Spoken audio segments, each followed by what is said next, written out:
Good Saturday afternoon, everyone. I think it's afternoon already. Well, somewhere in America, it's America. It's somewhere in America, it's America. And if the Pope's still alive, it's afternoon for him. Well, there you go. Okay, yes. Hey, everybody. Welcome to Fresh Black.Coffee on another Saturday in April now, I guess. No, we're still in March. Man, this has been a long month to me. Really? March is really long. I'm surprised we're already into March. Really? Yeah, I just boy, what a year. Well, yeah, every year that does that kind of, but it's like January and February, just, yep. And then March came and it's like taking its time. Yep. As they say in the military, they're half stepping. It's a long month. It's half stepping in the month. If your college basketball teams all suck, it's a long month.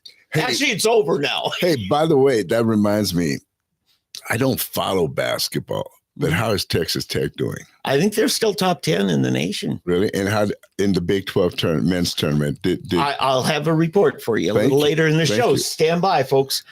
Hey, by the way, Eddie Huff. David Van. And our guest is Greg Hendrix, Major retired from the U.S. Marine Corps. Oh, the best of the best. There we go. The best of the best, USMC. Yeah, I was an Army brat and did 26 years as an Army brat.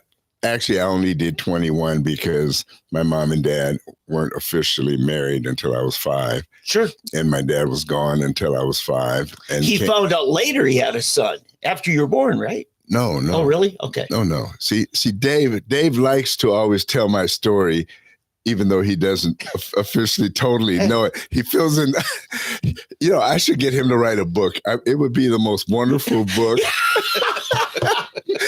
Well, Dave could write. I'm going to have you do my biography, Dave, because it will be just, and it'll be a best-selling book. It'll be an Oscar-winning film.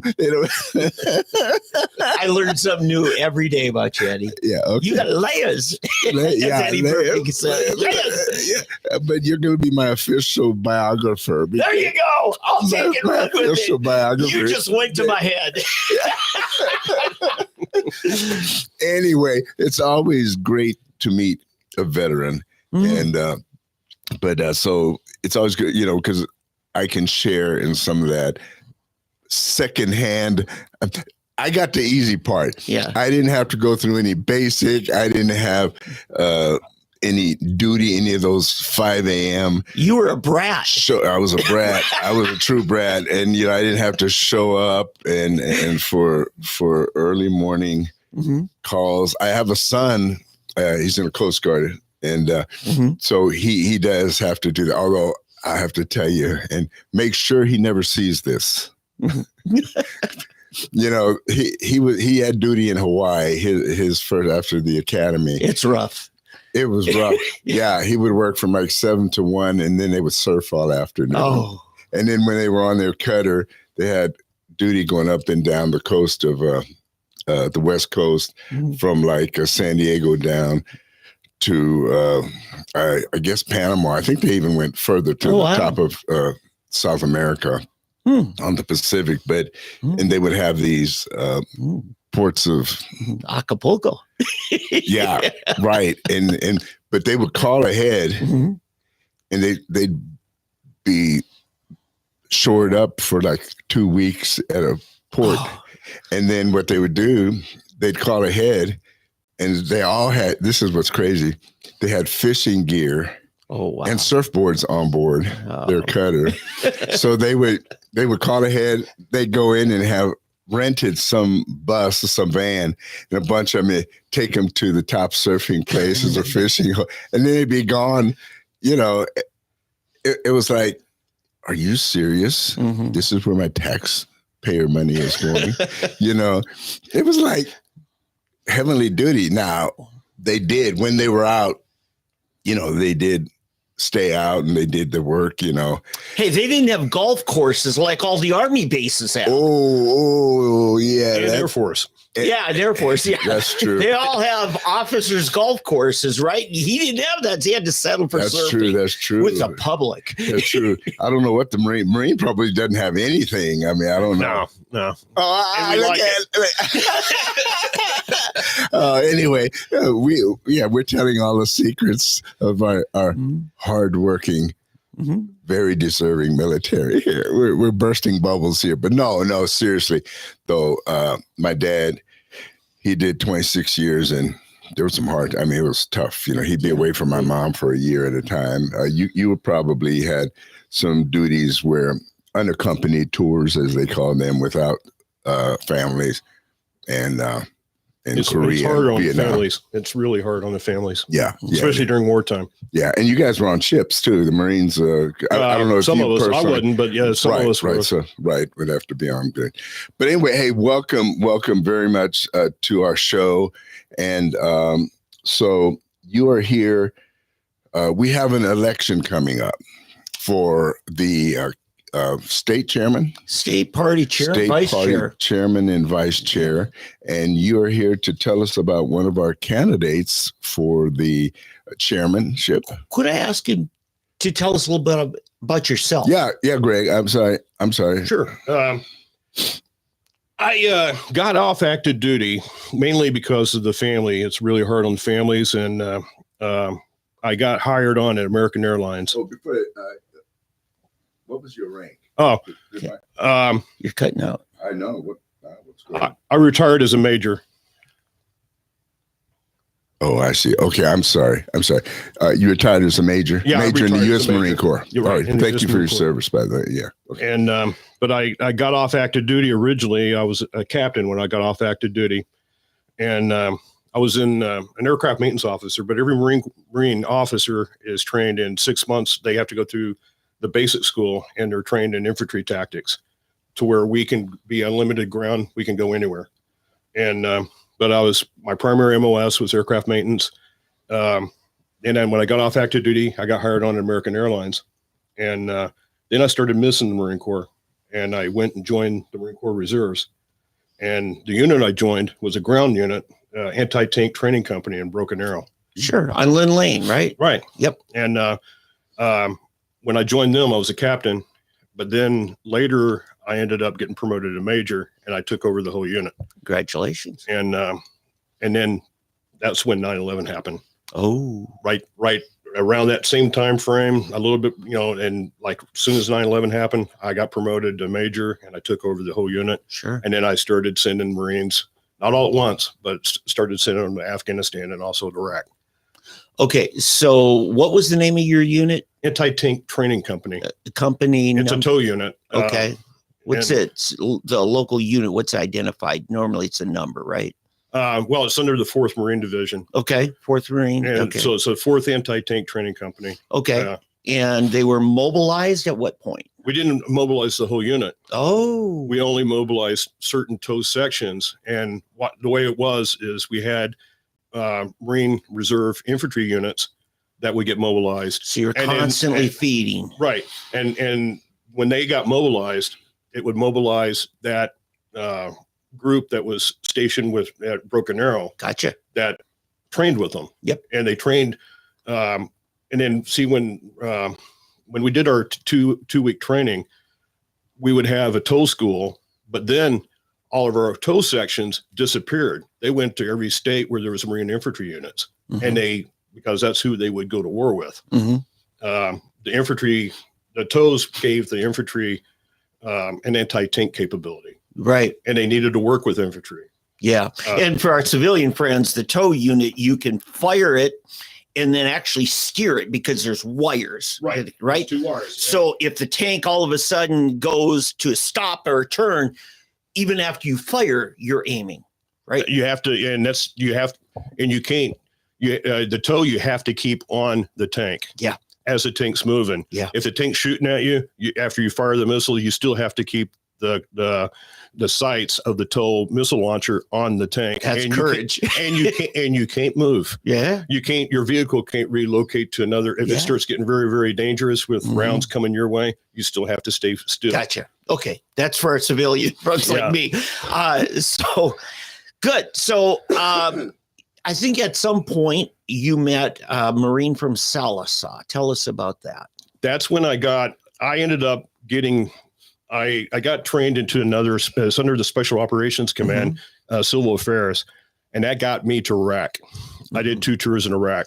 And then when I came back, I had some surgeries while I was on medical hold, and I required more surgeries. And then when I tried to get my civilian job back, they didn't. In fact, I filed a complaint, and then the American Airlines, they fired me. And I had relatives in Sallisaw, and they told me about a former Marine getting promoted as a state rep.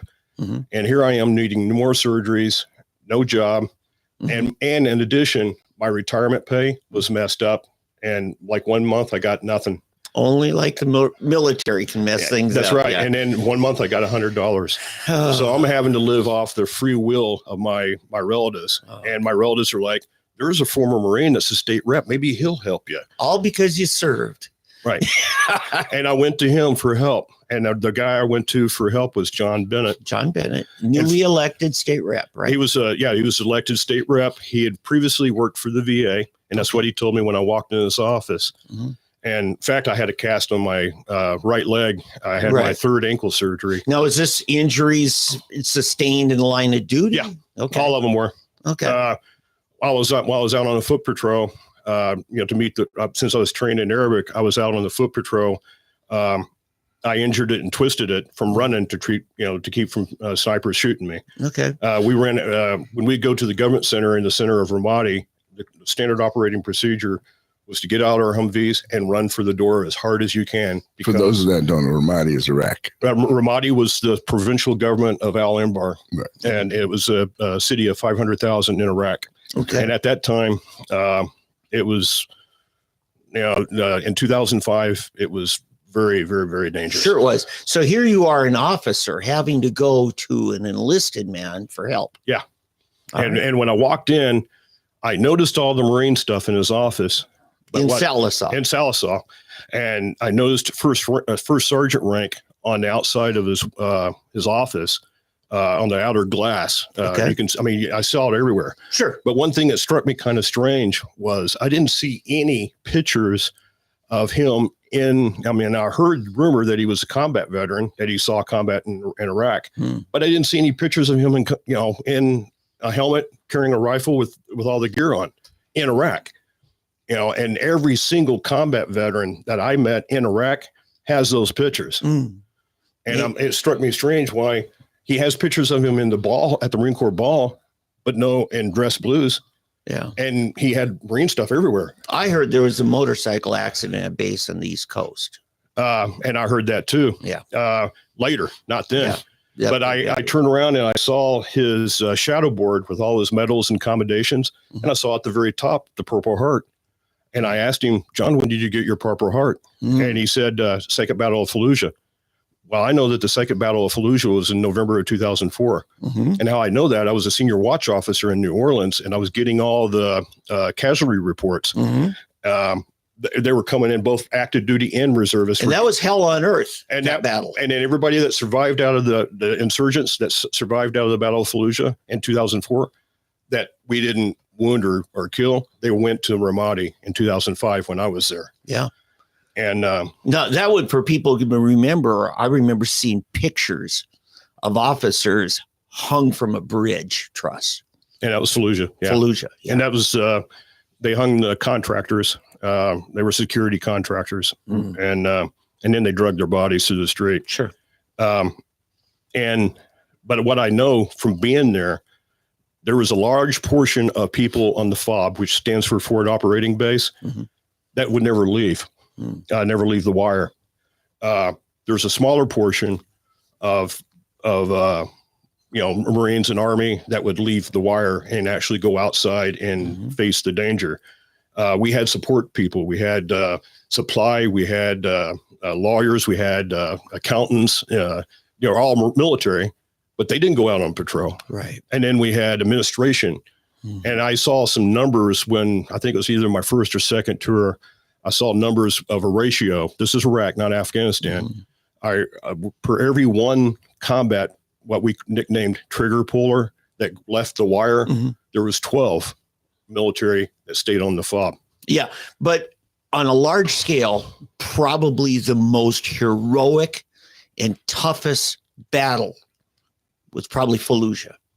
And then the second battle. And then Mosul got bad later. And then Ramadi was sustained over a length of time. Yeah. I didn't know it until later.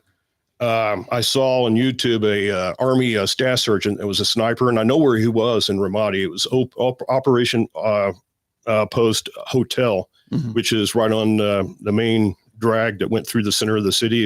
It was main supply route, Michigan, which at that time, IEDs all the time. Right. So if you're going to brag about your battle scars, Fallujah is a name you drop and get a lot of. Initially, yeah. No, well, the two that if you're going to brag will be Ramadi and Fallujah. Gotcha. Yeah. Ramadi and Fallujah. And, but I saw from that staff sergeant on the YouTube where there was 80 to 90 IEDs a month that were, and we're talking large IEDs. Yeah.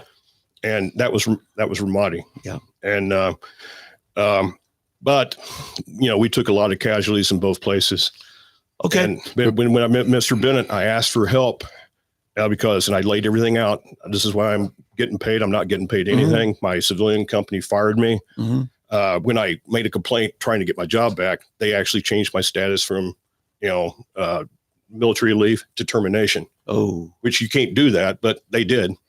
And I haven't been back to the airline since. But I know there's federal laws that are supposed to protect veterans. Sure, there are, but they weren't enforced. Not for me. Yeah, an American says we don't need unions. Yeah. But it wasn't enforced for me, and I went. Sure. But I didn't understand at the time. The medals that Mr. Bennett displayed didn't add up to me. How can you get a Purple Heart in the Second Battle of Fallujah in November, and then have an Iraq campaign medal, but also an Afghanistan campaign medal? Oh, oops. Okay. The Marine Corps is not going to send you into a combat zone if you sustained a head injury. Well, Purple Heart. Yeah. But again, I heard that was a motorcycle accident. And I heard that later. I heard that. And then I also heard Okinawa. And it was a moped, but I heard it's a related story, but I heard both of them. Okay. I heard both of them. And what I didn't touch the medals, but what I noticed also, in addition to the Purple Heart, was not one combat action ribbon, but numerous combat action ribbons. And combat action ribbons amongst vets, especially Marines, is, for whatever reason, I don't believe in medals really. Well, isn't there one per campaign? That's the deal. One per campaign, but he had 5. So he would have been on 5 campaigns in order to get those. I questioned him the second visit to his office. I actually questioned him about the cars.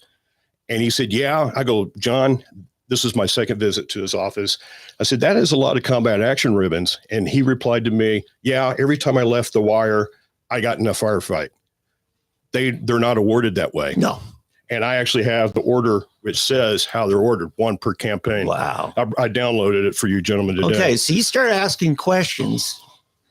What was the result of these questions? All he did that ended up coming later. Yeah. I rattled him when he invited me to his office. And I showed up at one of his speeches in Salisaw at a community center. Sure. And I wore a Fallujah Iraq shirt. He immediately focused right in on me and started, hey, who are you? What do you? And I told him, I'm on crutches. This is who I am. I'm a retired major. I'm a civil affair officer. I went outside, worked with Iraqi civilians, and I also did Fallujah, but I did Fallujah in 2007. Yeah. My first tour was Ramadi in 2005. Yeah. And he said, I need a lot of help, and you're in politics. I need some help. And that's when he invited me to his office. That's when I noticed absence of any pictures of him. There's pictures of him in uniform, but dressed blues. Yeah. But I didn't see any pictures of outside the wire. And, I brought you guys, here's a picture of me with 2 Iraqi civilians who are armed with AK-47s. And, they belonged to a tribe that used to fight us. Yeah. That was the former enemy. Okay. They left Al-Qaeda and started working against us. And you were kind of in a finesse job. Your job was to smooth things over. And convince them to fight for us. Right. I mean, in worst case scenario, and you got to take up a gun, you got to defend yourself. You got to be ready anytime. But you still have to be, hey, we can work together, right? That's kind of some of them. This was the finesse deal. Some of them, if they were radical Islamic, no. They hate us, and there's nothing I'm going to do that's going to change them. Yeah. But there was some that were on the fence, and these were the ones that I worked with. Was the nature of my job, and I represented a colonel. Yeah. But we were always out, and we delivered school supplies. We provided jobs. I had classrooms built. Yeah. No, my brother-in-law did a lot of that work. He was Army, National Guard, mobilized, and you got to eat whatever they have. I ate and drank so much tea.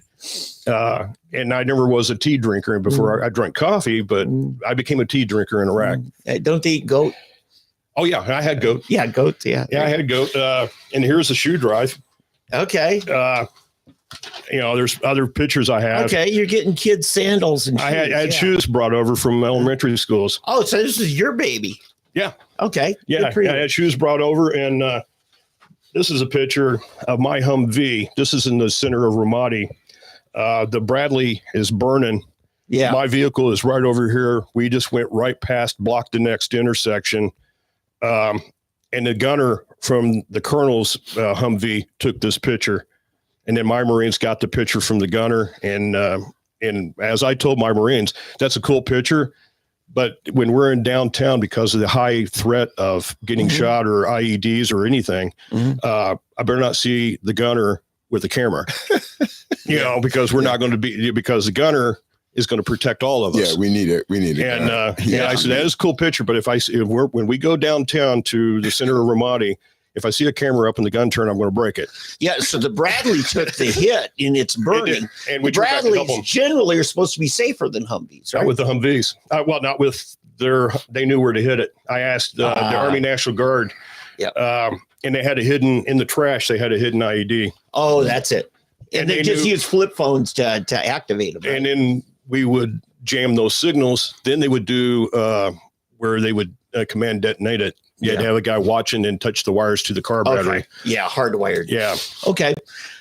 But I brought these pictures as an example that every single vet that left the wire and left the fob has pictures of them. And what made it awful strange was, how could a politician that is obviously embracing his military service, but he's not displaying those pictures? Yeah. Because he didn't have any. And I'm convinced of it. He never left the wire. And here's the thing, you serve like that, because I've got pictures. My dad was that's right, engineers in Korea, building an airstrip. And there's pictures of him. And of course. Yeah. Because you know what? That might be the last picture your mama ever saw. That's right.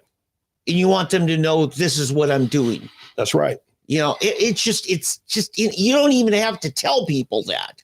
That's right. They want their loved ones to know, here I am, I'm safe, I'm doing something I'm proud of. And I hope you're proud of me. And that struck me strange.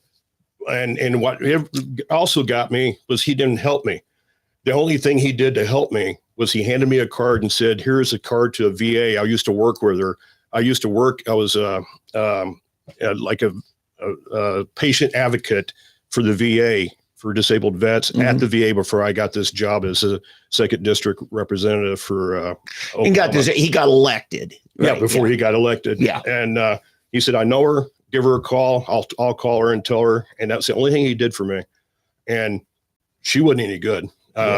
In fact, she was out and out disrespectful, talked to me like, why are you sitting over there? Get over here and sit over here. And I kept my cool. I never became angry, but it dawned on me that she's very aggressive and she's supposed to be helping me. you know, and I needed more surgeries. So since I'm part Cherokee, I belong to the Cherokee tribe. I left the VA and started going to the Cherokee tribe. Yeah. The Indian Health Service? Indian Health Service. Claremore's got Claremore. one there. Yeah. And I've been to that one. And then I'd go to the one in Tahlequah. Sure. Yep. And it wasn't until later I was having problems orthopedically, with my hips. Yeah. And because of all the combat patrols that I went on and carrying the weight, I was 43 on my first tour. And I went out with the 19, 18-year-olds. Yeah. And the VA's been under Eddie's dad worked VA. Yeah. And having the resources was always a challenge because you end up, rationing healthcare. And what they became, and I heard, and I went back and gave the VA a chance because I heard what President Trump was doing with the VA. Yes. But right before I went back to the VA, right around that time, I got I heard about him, President Trump. This is his first term, getting creating a VA White House complaint line. Yeah. And I'm like, I'm going to do the responsible thing. I had a couple of good doctors and I had some that were very, very, very, very poor. And I'm going to give positive and negative feedback. I'm going to call this hotline, but I don't remember the doctors' names. And I decided to call Muskogee and called the medical records. I had to give them all my identification. That was the VA hospital. The VA hospital in Muskogee. Yeah. And just, about this, before I made that phone call, maybe 2 or 3 weeks before, I had a strange visit from the Claremore Police Department, and I live in Claremore. About it. This strange visit, I had a knock on the door, and at first it was just one officer, and he goes, "I'm here to check on your health," and I'm, I see humor and everything, and I think it's a coping mechanism that Marine combat veterans do. They try to find humor in any adverse situation, and it's smart because you diffuse the situation. That's right. Yeah, and the officer, he was lucky for me. He was senior and he had stripes and he had gray hair. Good. And he was mature. Yes. And he shows up and he's like, "I'm here to check on your health." And I'm kind of chuckling. I'm like thinking, well, I have problems walking. Maybe the Claremore police can help me with, orthopedic surgery. Maybe they're moonlighting and becoming doctors now. That's what I was thinking. And so I'm like, "Officer, I'm fine. I'm just kind of curious why you're checking on my health." And he kept, you're not angry? I'm like, "No."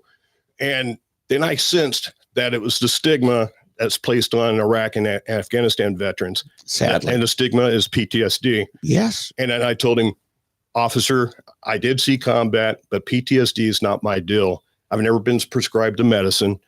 My main deal is all the surgeries and orthopedic that I need.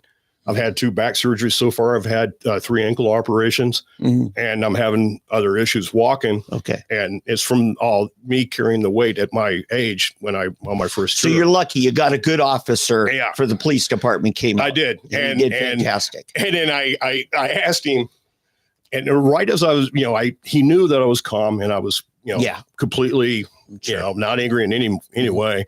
There was a young officer that started sprinting up to the door who had his taser pulled. Oh my God. And I'm like, okay, something is really going on here. But the senior officer turned back and waved him off and motioned for him. "Hey, we're okay." And then the young officer, overzealous, put his taser away, got back in his vehicle and looked like he didn't drive very far. And then me and the other first officer continued our conversation. I said, "Officer, can I ask you what brought you here?" Yeah. And he goes, "Yes, we got a call from one of your family members." And I'm like, "Well, it doesn't have anything to do with me serving in Iraq, but I don't, there's a lot of my family I don't talk to anymore." Sure.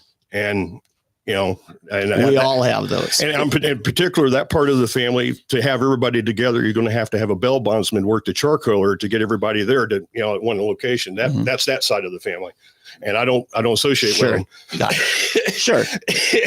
But they wouldn't have been particularly motivated that day. No. Yeah. And it was just weird. And it was around 4:30 in the afternoon. And I go, "Is there a way you can find out the name of this relative?" And he goes, "Sure." He calls his dispatcher and it came back as a brother. I started kind of chuckling. can I get a name on this brother? Because I only got one. I don't think he knows where I live. And we haven't spoken in like 3 or 4 years now. Sure. And he said, sure. And it came back and I heard it clearly from the dispatcher over his radio, Ward Hendrix. And I chuckled again. I don't know Ward Hendrix. There's not even a Ward Hendrix in my family tree. And let alone my brother's name is not even close to Ward. Yeah.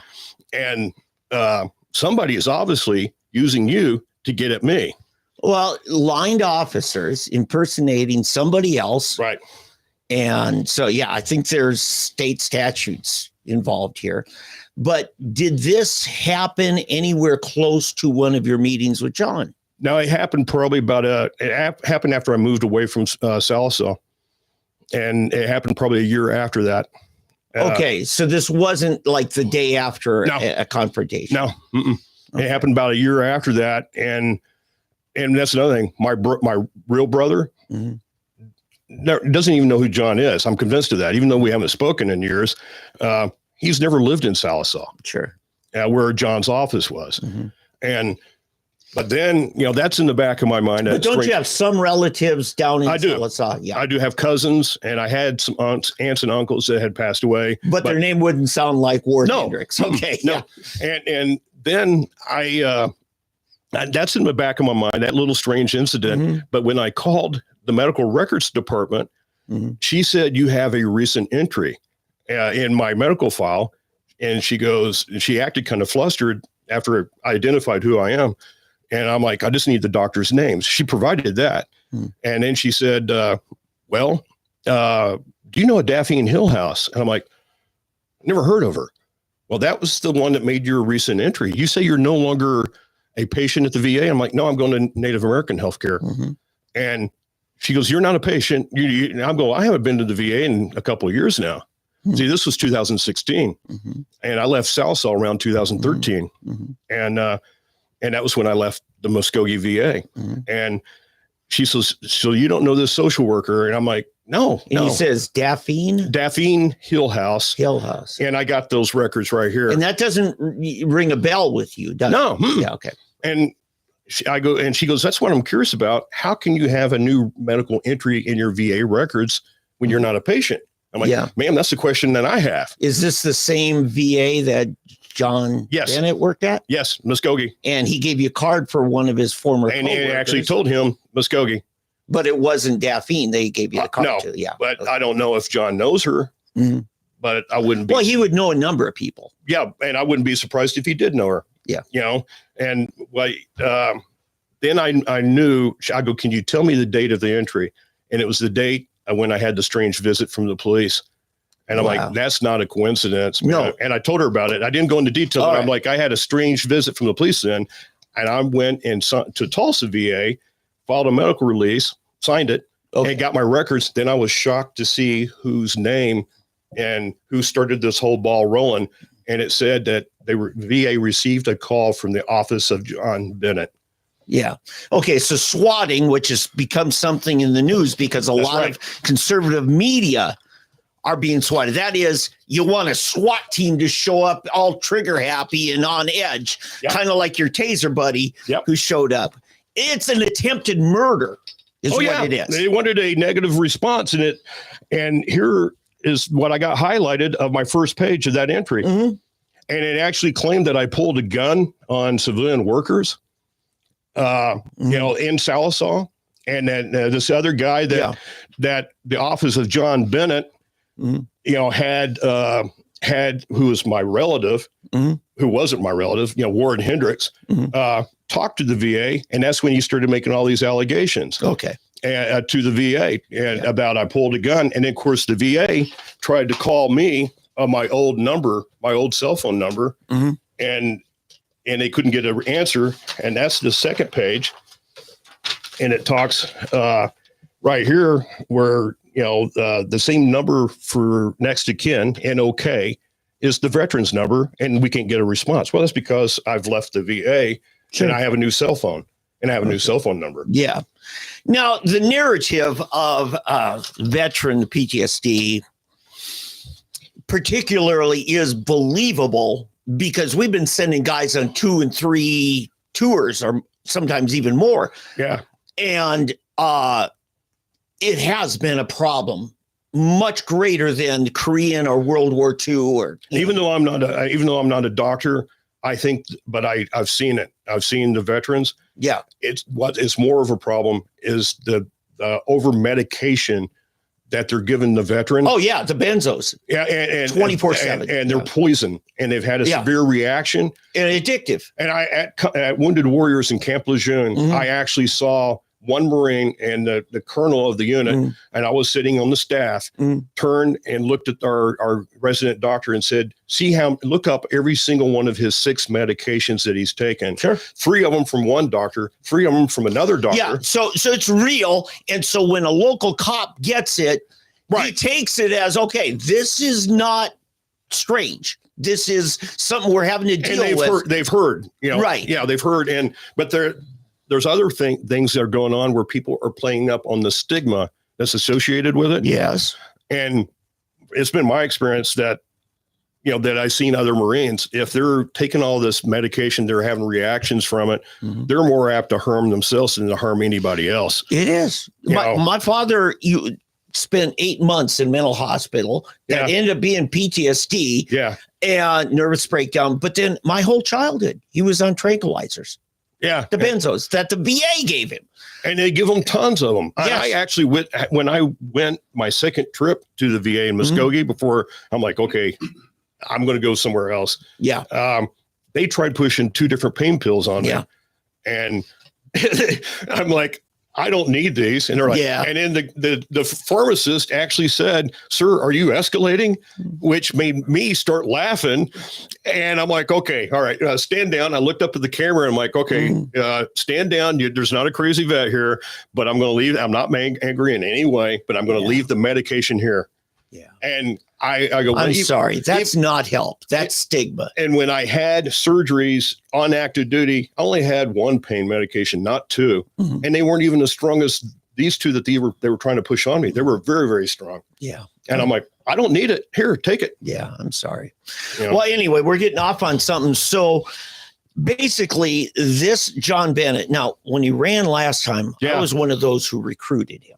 Okay. Our mutual friend, Al Gerhardt, was the one that said, Dave, let's get behind this. And then I ended up running, it kind of is running me. I ran for vice chair when he's chair. And I realized pretty quickly, this guy is not administrative material. He's not executive material. And he handed over the party operations to somebody who just basically got rid of anyone that she considered a threat. At least that's my perspective from it. And I was one of the first. And so was our mutual friend. And I just have to say, there's guys who can give a great speech, but that's all they got. Yeah. And that's kind of what I got. It's red meat speeches. I found another thing, and I wanted to digress back to one of my first meeting.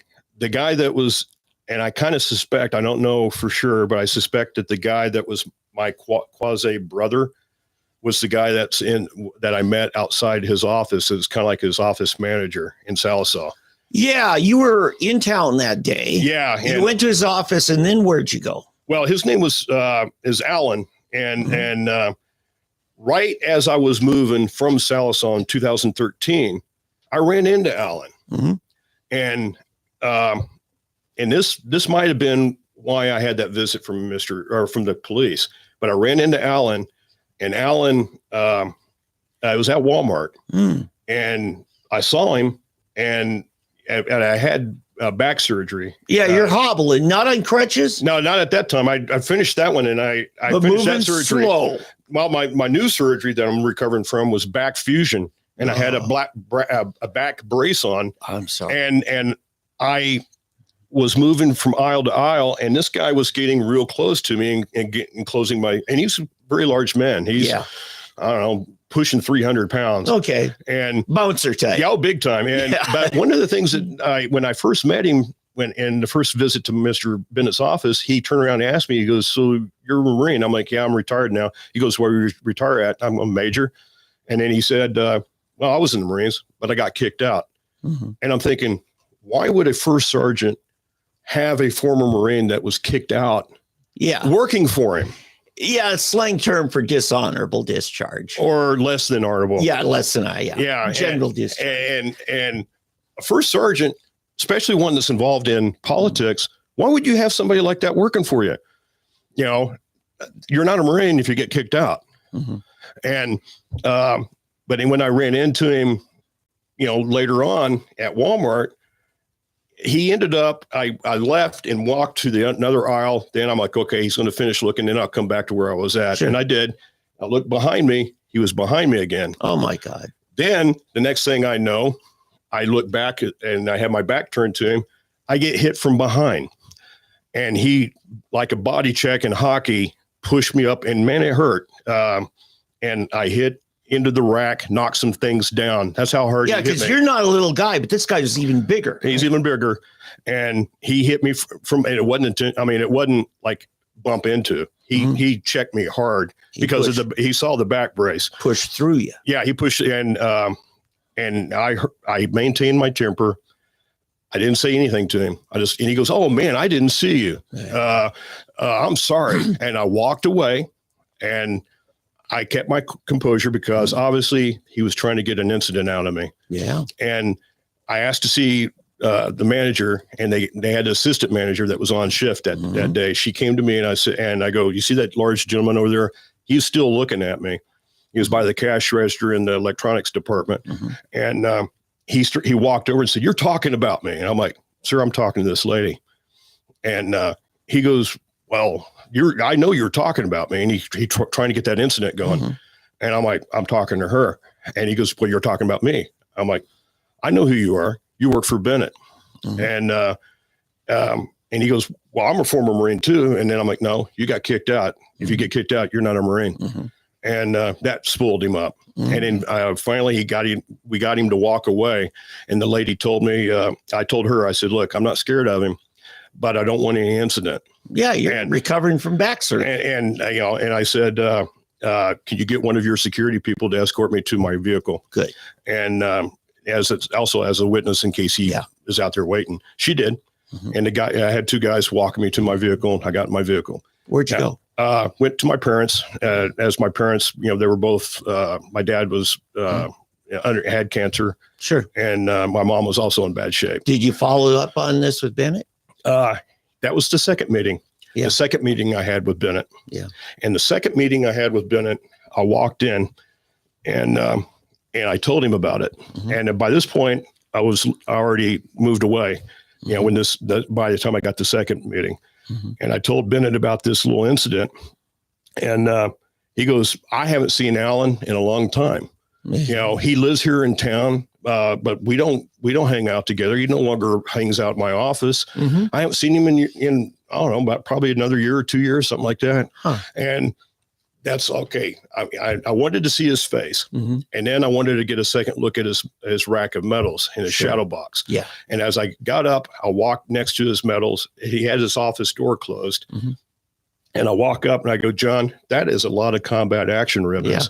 And I got a good look, and that's when he had 5 of them showing. And he goes, "Yeah, I was in combat almost every single time I left the wire. I got into combat, into a firefight, and that's not how the word is." Right. Yeah. We already went through. Yeah. It's worded by campaigns. And if you only get one per campaign at the most, since I saw an Iraq campaign. Gotcha. Level, that's one. But did you meet somebody else at that point? We heard right outside the door. I heard Alan's voice. And and I look at how ironic. And I look at Mr. Bennett and I go, "You know who that is? The guy that you just got through telling me you haven't seen in years." He goes, "Oh, is that?" And I'm like, "Yeah, you know exactly who it is." And what was he doing there that day? Oh, he brought food for everybody. Oh, he was the guy who runs lunch he brought for lunch. everybody. He brought lunch, and then, that's a regular duty. And I look at Mr. Bennett and I go, "John, how does that make you look?" He goes, "That doesn't make me look very good." Yeah. And I'm like, "That's right. It doesn't make you look very good." Yeah. And I'm like, "I'm not scared of him, but I don't want another incident." Now, John wasn't an Assembly God pastor yet at this point, was he? No. Okay. That came later. He's now pastor at a rural church out there. Okay. Yeah. A very small church from what I understand. Yeah. And and I go, "I don't want an incident." And he goes, "I'll ask him to leave." for a little bit, and then he'll come back. But Mr. Bennett said those words, "It makes me not look very good," after I got through telling you. Yeah. I haven't seen him. Yeah. But yeah, he had food, and I saw the food. He left the food for everybody that was there and for Bennett. Yeah. So you've laid your case out here. Sometime we got to have you back in on veterans issues more, particularly the Pete Hegseth administration. Oh, yeah. At the Pentagon, and some things are going on. Doug Collins is now handling the VA.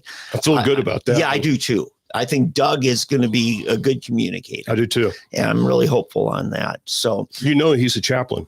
Okay. He was a chaplain, and I think he retired in the military as a chaplain. Oh, gotcha. And then he was a congressman. That's right. Yeah, from Georgia. All right. Good. Yeah, we're coming up on a hard break, so we're going to call it. I want to show you guys this. Yeah. I got that. This came from a PI for Tom Stites, who was running against Mr. Bennett. Right. The incumbent. Right. At the time. And John Stites and Tom Stites. But you see, no Purple Heart, no combat action ribbon. Gotcha. So, last thing, people want to reach out to you. What's the best way? You want to go to social media? Well, they could send me an email. Okay. I'll give them my email address. Give me that. It's MAJJIM.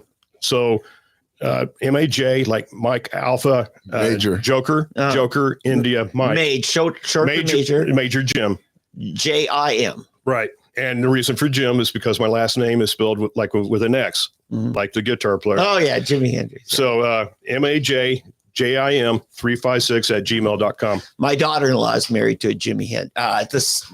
My daughter-in-law is the daughter of Jimi Hendrix. Oh, wow. Not the Jimi Hendrix, not the Jimi. but a Jimi Hendrix who also lives in Claremore. Okay. So I was going to ask if you and he were related. Not that I know of. Okay, so Mage Jim at 356 at gmail.com. So it's Major Jim. So MAJJIM 356 at gmail.com. Okay, folks, you want to get a hold of them. Even you, John Bennett, you want to get a hold of them. And we may have to have John in. Then after the break, we've got the opponent in this race, the only other announced opponent of him, Stan Stevens. Okay. Former county treasurer from Wagner County. Yeah, okay. And when we come back. All right.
Test one.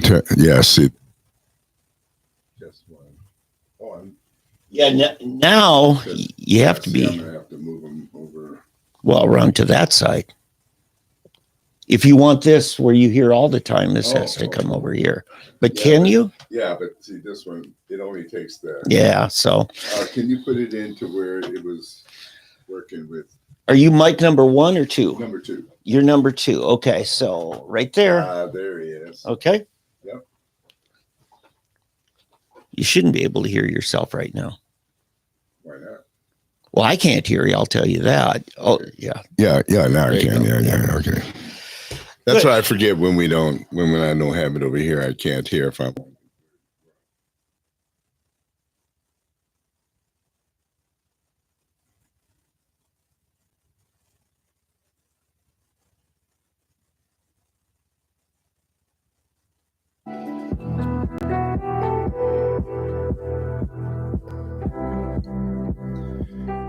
All right. We are black. I'm sorry. We're back. Speak for yourself. Yeah, you hunkities. You guys, I'm always outnumbered every week. We gotta I'm get German too. We have to.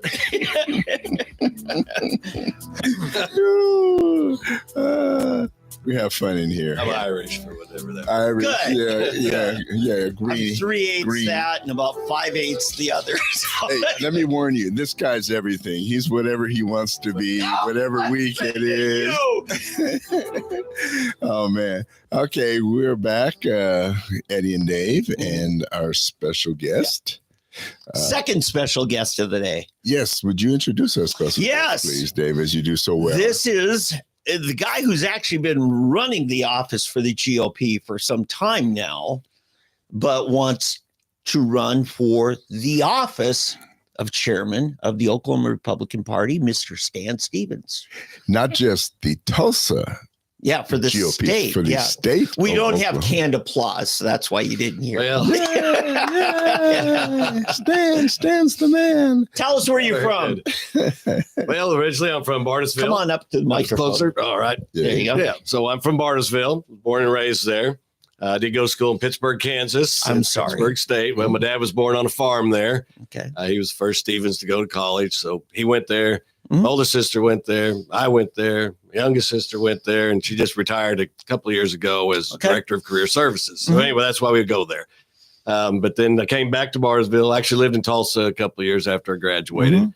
Then moved back to Barnesville, took a job at the county treasurer's office in the courthouse, Okay. and was the deputy county treasurer for just under 2 years. Okay. The treasurer was going to retire, so basically kind of groomed me to run. Mm-hmm. I went to get a couple of years of accounting experience, and then found myself running for office and winning a landslide 121 vote primary victory in 1986.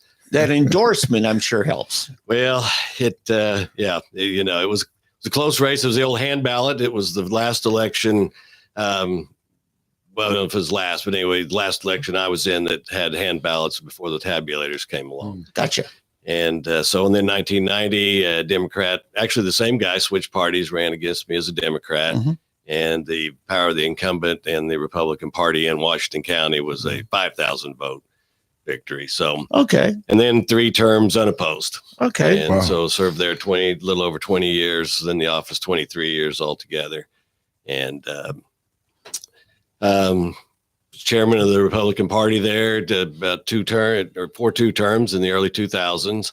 Also did precinct chair for a time. And So you were just before Grace. Grace was vice chair. Yeah, So- I knew so Grace. Grace did all the work Mhm. as vice, you know how that generally works. And Mhm. so, yeah, Grace was vice chair those 2 terms. I was chair. Prior to that, Grace and I did the teenage Republicans together, Good. the college Republicans together. And so a long history with Grace. Talked to her the other day, and Grace, stalwart Republican. Oh, yeah. Well, so you're well versed with state, local politics. Mhm. Yes. The GOP side. Yes. Well, you're probably pretty versed in the other side as well. You've seen what they've done and been doing and everything as well. Started this at 6 years old. My Oh. dad was very involved, and we had precinct meetings at our house. Sure. The day Kennedy was shot, they announced it over the PA at in grade school. I was in first grade. And I tell the story a lot. It's a true story. The first thing that went through my mind as a 6-year-old kid was, I wonder if he's Republican or Democrat. And went home and asked my mom, and mom said, we don't even want Democrats to get shot. Sure. Wow. And I had a reminder of that when Clinton was running for re-election. Sure. Her and her church ladies, I'm like, you guys going to get the Secret Service on you if you're not. Yeah. But at any rate, but that's so that would really be the first time I really identified, I guess, as a Republican. My grandpa was, very hardcore Republican, and so it was just ingrained in me. The next year was the Goldwater race, and Bud Wilkinson running for United States Senate. Some people probably too young to remember Bud Wilkinson, 47-game win streak in Oklahoma. They should know the name. Still couldn't win in Oklahoma as a Republican in those days. But and I was shocked. And of course, Goldwater did not carry the state. That's the last time a Republican presidential candidate did not carry Oklahoma. Yeah. It was Lyndon Johnson, and really on the coattails of Kennedy. Sympathy vote. So from there, 6th grade, I had Nixon's the one sticker on my old denim covered notebook. And it's just been politics in our house ever since. Sure. And sure. So clearly a strong history of what the Oklahoma GOP party's been through. Absolutely. Yeah. And, we're back through the days in the 90s and when I was in office, when we would work on bills and stuff, the legislature, we had to work with Democrats. Yeah. They controlled everything.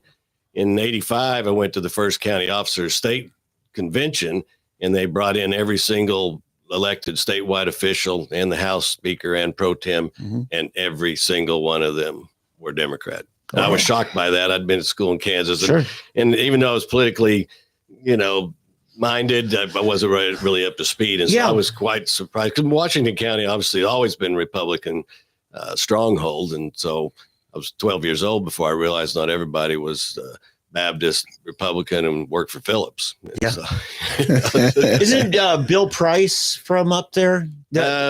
He was a federal prosecutor. Right, Bill's federal prosecutor. He came to my office when he was running for governor. Yes, I worked on his campaign. Obviously, as you probably recall, had a big hand in the county commissioner scandal in the early 1980s. Yeah, did any of your buddies at the courthouse get hit on that one? Nobody was convicted. Okay. And that was before I got there. But the remnants. So what was almost a third of the commissioners in the state got either pled or were convicted. And strangely, some of them later were elected again.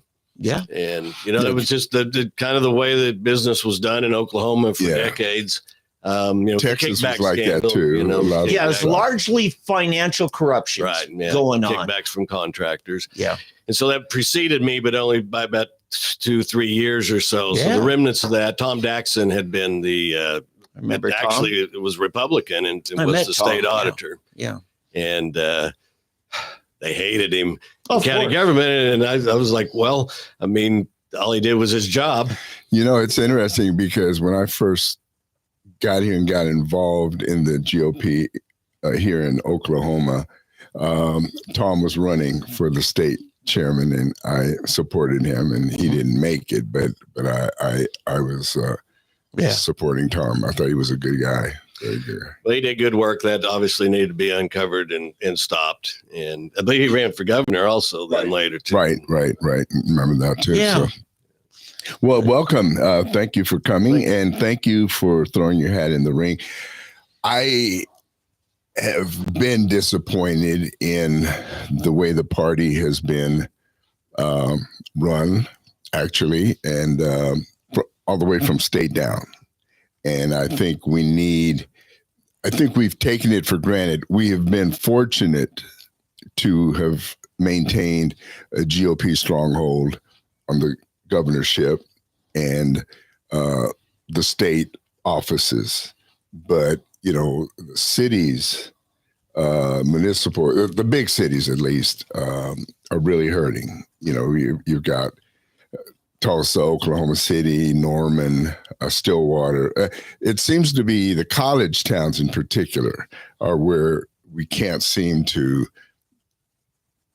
break in or break through, and it looks like it's getting worse, especially Tulsa. I don't know if it's what I call Little George Kaiser here, bringing all these people in with his $10,000 bonus checks, Right.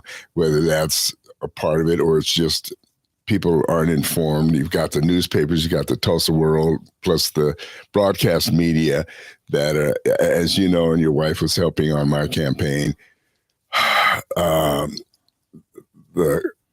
for lack of a better term, crap they put out there, misinformation, lies and innuendos and things, the newspapers and things. It's really tough. And I think we really need somebody strong at the helm to bring us some strength back. So anyway, so I'm glad to see you running. What do you think that we can do to strengthen the party again in Oklahoma? What are the main things you see, the big issues? Well, I think the number one issue inside the party today is the division that is hindering us a great deal. And so, my campaign is not about trying to take back over one faction, represent one or the other.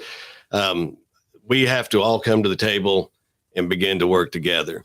And, as it is right now, whoever is at the helm kind of, points their friends or whatnot. We have all like-minded people on certain committees and that kind of thing. And so I believe that we got to get all voices to the table. Sometimes we're going to disagree. That's politics. But we need to be sitting down, talking together, developing consensus, working forward, on behalf of the party. And so I intend to put people in places. And of course, the chairman only has a certain amount of appointments. The state committee, kind of runs the show. Absolutely should. And that it's it is set up very much like kind of a legislative or a government. You've got the deliberative body in the state committee, which represents each county. You have 4 members from each county. So there's your representatives. And then that pushes up to the executive, whose job is to execute and the direction of the state committee.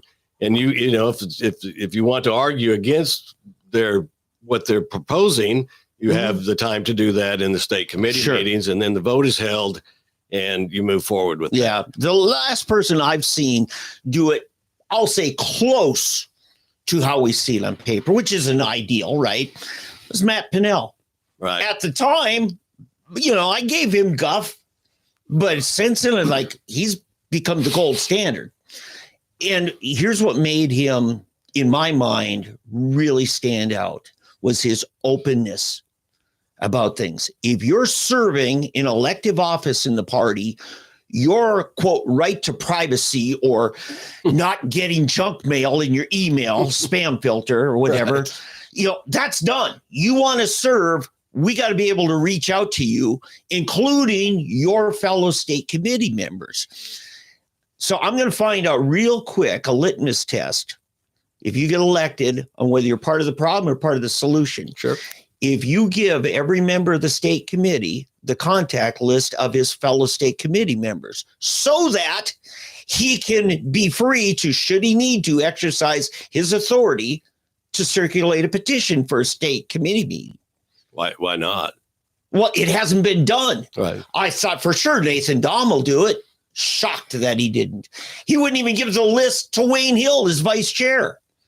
Now, I'm not picking sides in their little fight. I understand. Because I think they both got issues, But it has become very contentious, and then you have to run the office in the middle of this. So, right. And I always tell people I run logistics, and try to stay out of the way as much as I can. The business of the party is a real thing and has to be addressed. And so I considered for quite a while whether or not to run for chair. I'm 67 and there's other things I could be doing.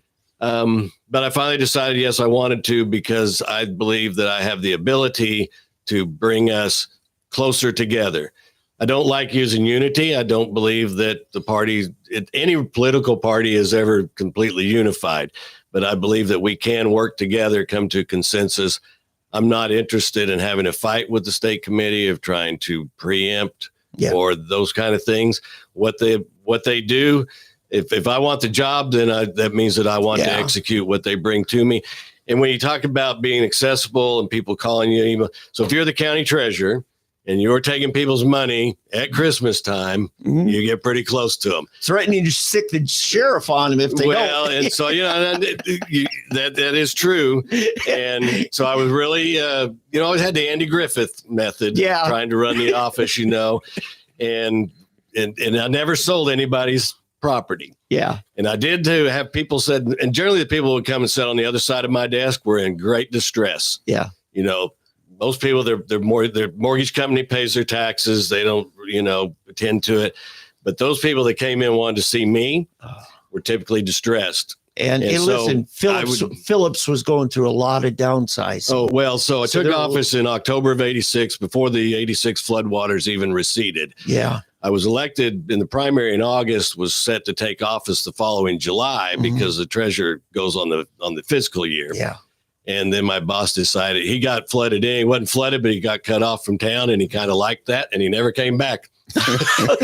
And so all of a sudden I'm 28 years old, and I've been there just, like I said, under 2 years.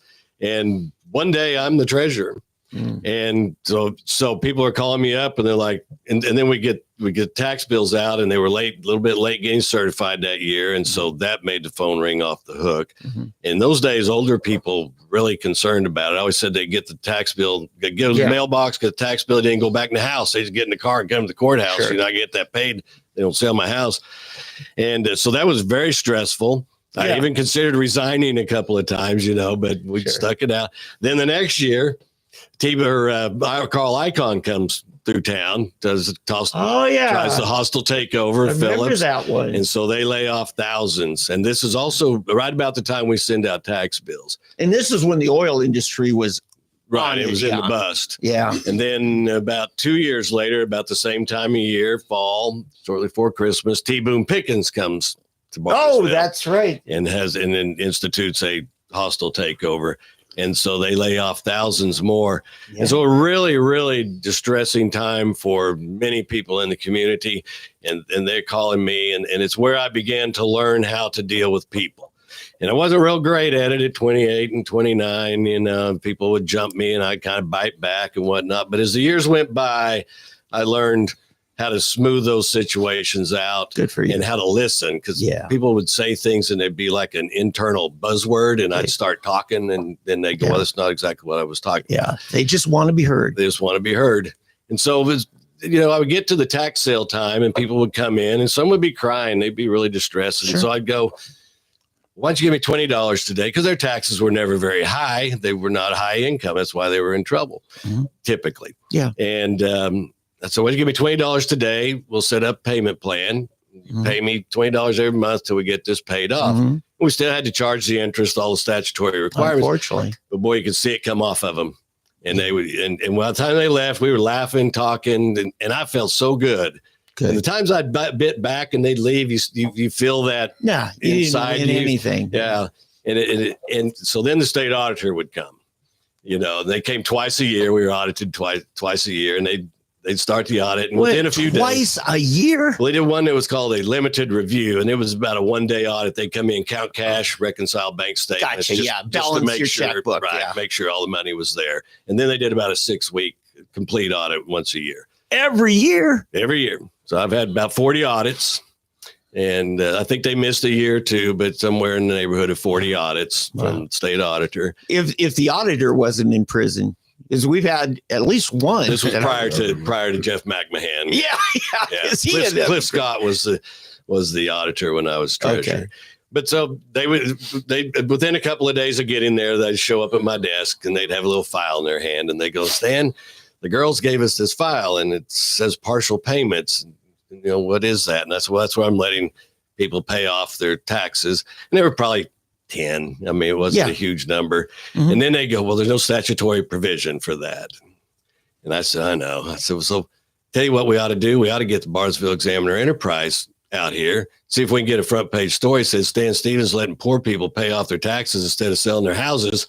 and you keep me in office till I die. And then they'd laugh and go away because it wasn't hurting anybody. And really the only thing I was doing was being the custodian of their money, but they felt like they were making progress. Yeah, but Clifton Scott's got a job to do too. Oh, yeah. Well, and of course, I mean, we just sort of kept it on the books. And like I said, we didn't quit charging interest. They could have saved the money up at home, but they weren't necessarily doing that. And so, we, like I said, it wasn't very many people. It was very low. We were collecting 99%, and then they would get them paid off and move on down the road. And it was just through Bartlesville's hardest years.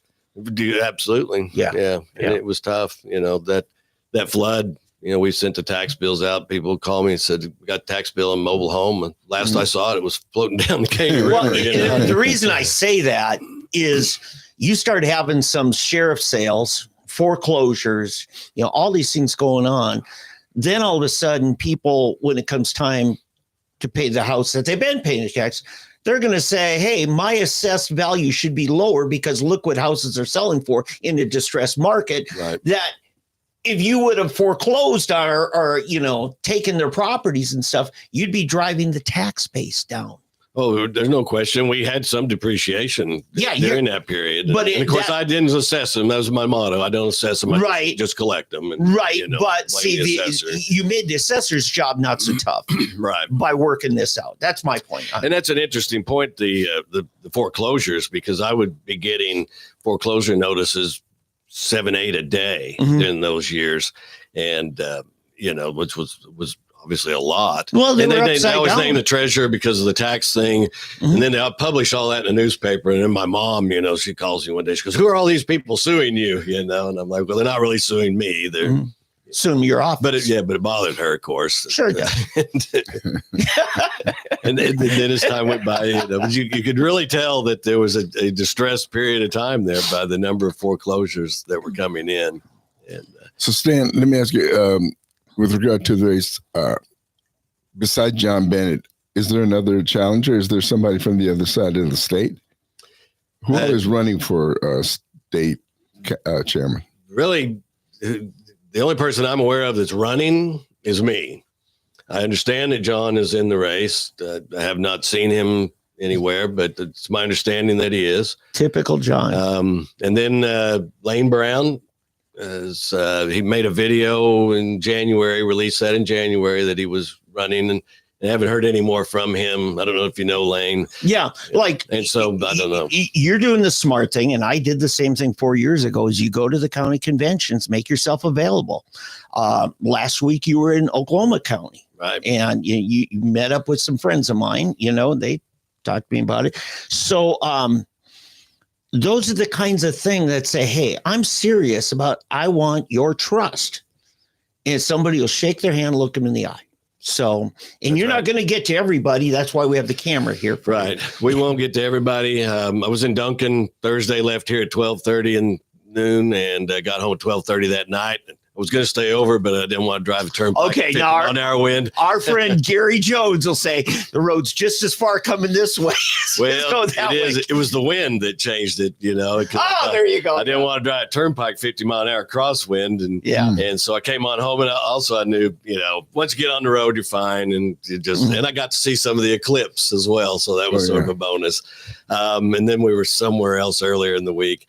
And what we'll do, the conventions are going to be wrapping up here pretty quick, but we'll set up some tours out in the counties, try to go out and hit 3 or 4 that are contiguous or close by. Some of the clubs, right? Yeah, in the clubs. And but I'd like to get to as many counties. When I was president of the County Officers Association in the late 90s, I made it to 58 courthouses.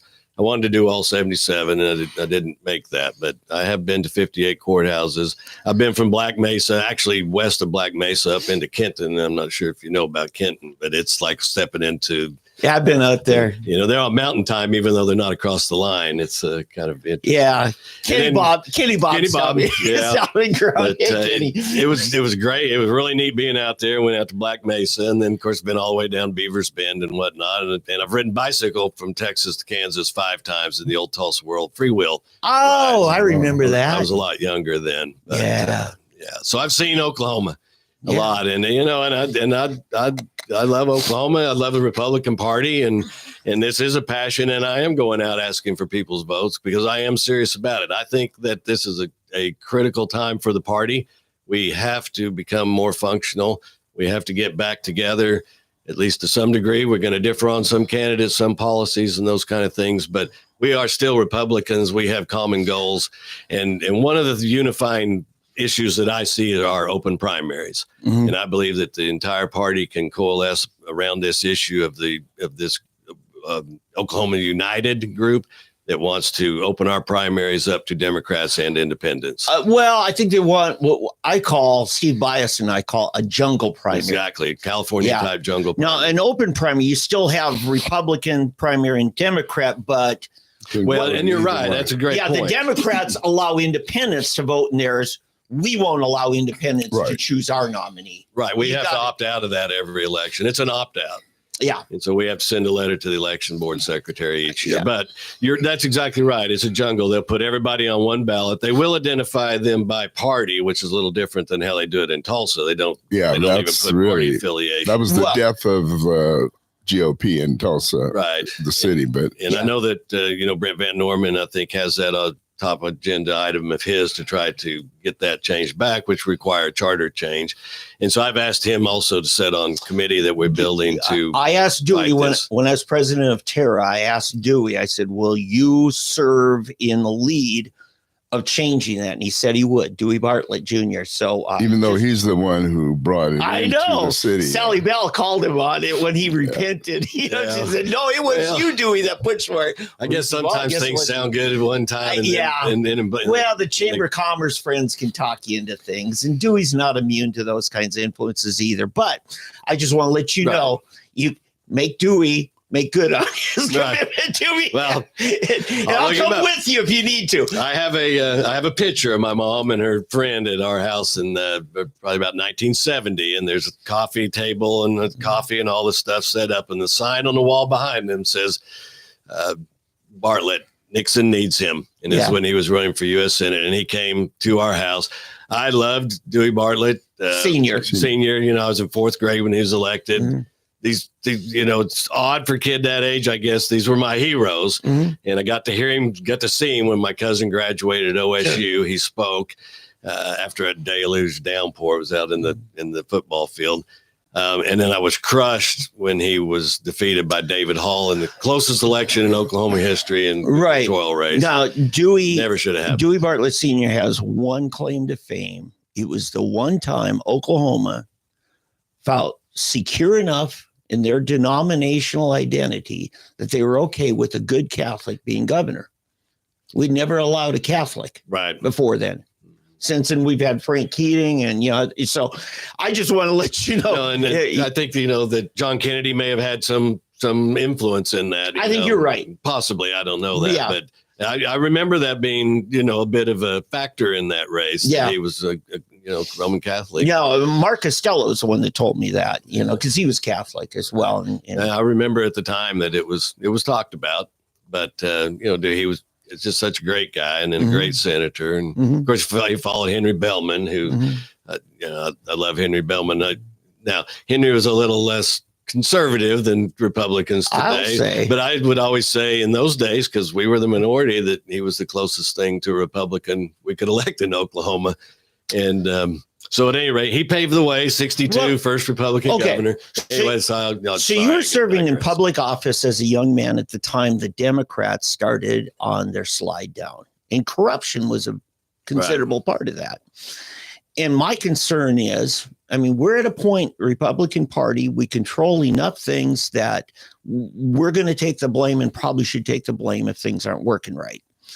And when you've got elected officials with an R after their name, but they're not serving by the high principles that the party stands for, I think there's a place for the party to say, hey, correct yourself. I believe that's true. There's been debate about that, but I believe that's a role for the party. So people tell me the party's not relevant anymore. I think we all agree on the principle. It's the carrying it out. What is the right way to do it? And sometimes it's simple. Hey, let's go have coffee and talk. And we don't need to make a big show of it. Well, I think it's better handled that way than some of the more public displays that we've had. But people are, have been very frustrated. The last 4 years have been extremely frustrating, and so that brings out a lot of passion in people. Yeah, it's an interesting dynamic. You have a lot of people who run as Republicans now who come from what were Democrat strongholds. Right. When I was in county government, when I was president of the County Officers Association, there were about 20 or so of us statewide that were Republican county officials.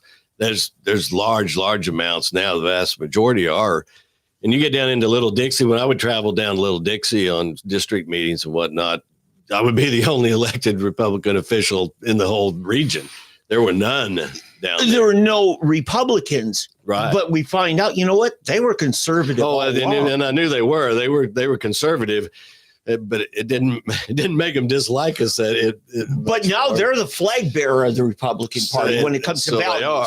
So as Tip O'Neill said, all politics are local, and so some of these some legislators are less conservative, more moderate or whatever.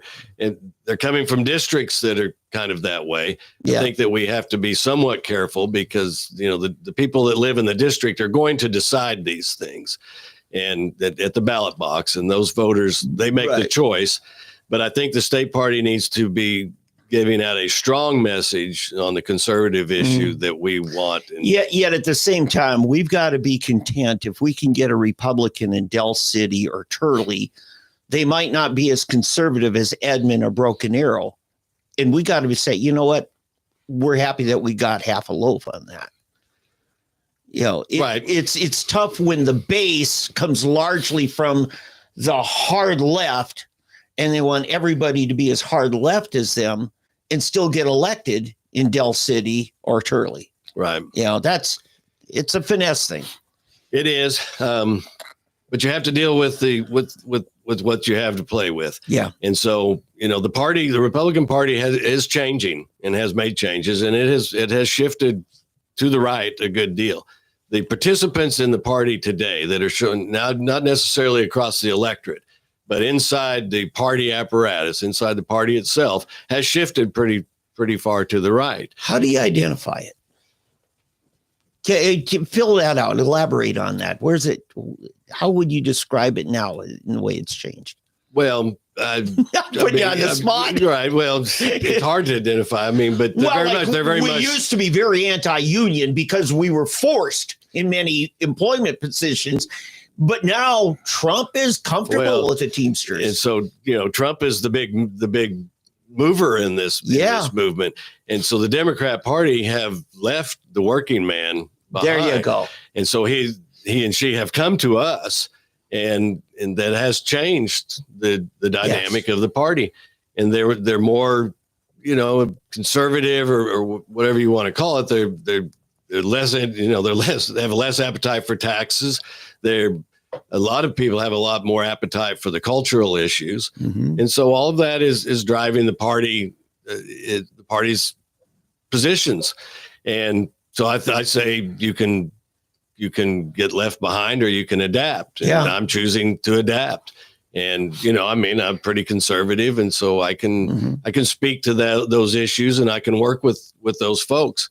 And I think the leader has to try to measure the message and whatnot, but message is still going to come up from the state committee. Yeah, the black man doesn't want to be patronized to like the Democrats have done it. Absolutely not. The Hispanic family doesn't want to be treated like they're illegals just because they have broken English, and I've been saying since the 1990s that Republican Party has missed the boat on the Hispanic vote. That should be 100% our vote. I agree with you. They are working folks. They are family oriented. Christian background.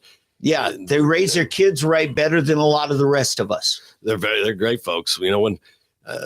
Yes, they are. I've worked with Hispanics on construction sites and whatnot, and they're very much like us. One told me one time, and I think they probably were illegal. I don't know, but he's like, if you give us papers, we'll buy houses and cars, and they really wanted to become part of America. They were taking history classes in high schools. They would get phone calls from the school telling them about free lunch programs and whatnot. And they come to me, they go, what does this mean? And I go, well, they think you're coming to school. Well, and I tried to do that even in my neighborhood. I'm sorry, Eddie.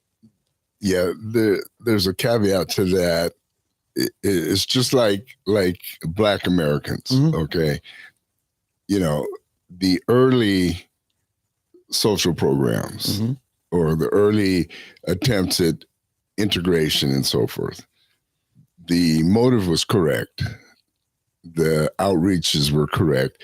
But then you have that next generation and you have people not necessarily in the populations that are trying to be helped, but you have the people at the top that see a way of capitalizing on that. Oh, they don't want the problem to go away. What we call you're right. Right. It's always great to have. Right. And so that's what I'm saying. So that's what really ends up corrupting immigration. In other words, the whole thing of just Katie bar the door, just let everybody in. It's not about the people who may legitimately become good citizens, bringing them in, and we need the workers. Nobody's arguing about that. But the Democrats see voters and they see turning them in to the people that are going to turn us into a socialistic country, because we're going to start feeding them all of this stuff and make them basically robots and on the plantation. On the plantation, right? That's right. They're going to be at our mercy. They're going to have to take our welfare. They're going to have to take our this or this, and eventually they won't worry about work. Yeah. And we're going to turn it into all of these hardworking Hispanics are going to turn into a bunch of project living Americans, just like the Black community. You'll have Ukrainians, you'll have Russians, you'll have Asians, you name the ethnicity, and they're all going to be a bunch of white people riding that train these days. Exactly. Like, for example, I'm in the insurance business, and I call disability insurance or disability payments the white man's welfare. I mean, I can't tell you, Black people are on welfare and the white people are on disability. I can tell you from the age 20 to 40, how many white people I know that are on disability. They start collecting the disability check. They don't have to work. I've got this and I can't work. And it's just, for some reason in their minds, I can't take welfare because that's beneath me, but I can take this disability check even though there's nothing really wrong with it. Doesn't have the same stigma. I think it was Churchill that said, eventually, when people the majority figure out they can vote to have the others support them, and that's when it begins to fall apart. Exactly. So that's my only issue with going too far down that road of wanting to accept the whole immigration thing. Well, no, don't misunderstand my comment. Right. It's not about that. But there were lots of Hispanics here. Now, of course, Reagan, he gave the amnesty back in the 80s. So there were a lot of people here who became legal. Yeah. And a lot of those work. But the working folks and whatnot, they need to come to the Republican Party. Oh, yeah, we need to continue to push this message of work and prosper and grow. And some of the greatest clients that I have in the country, there's a lot of patriotism lost in the country today. It's about me. Yeah. There's a lot of me out there, and a lot of that comes from the Democrat Party, but from everywhere. And so we have to do better than that. We've got to get people back into the spirit of the country. What's good for the country? Well, people who are in it for their own power kick, they tend to, split things up and marginalize anybody who's a threat. And you know what? You don't grow a party that way. You don't grow a movement that way. You got to get beyond that, be willing to take risks, knowing people are going to burn you, but still growing a bigger tent, but on your other thing, Eddie, my mechanic speaks broken English. He has his own shop, Israel Vasquez, great guy. One day I'm at his shop. Actually, it was just recently I was there. a couple other Hispanic guys that were waiting on their cars, and I started talking to them, and I'm like learning Spanish. I'm like, okay, guys, help me out. What is this? And finally, one guy says to me, as an older gentleman, he says, "Speak English. It's the language of opportunity." So, I didn't realize it, but I was kind of, patronizing. I wasn't helping them.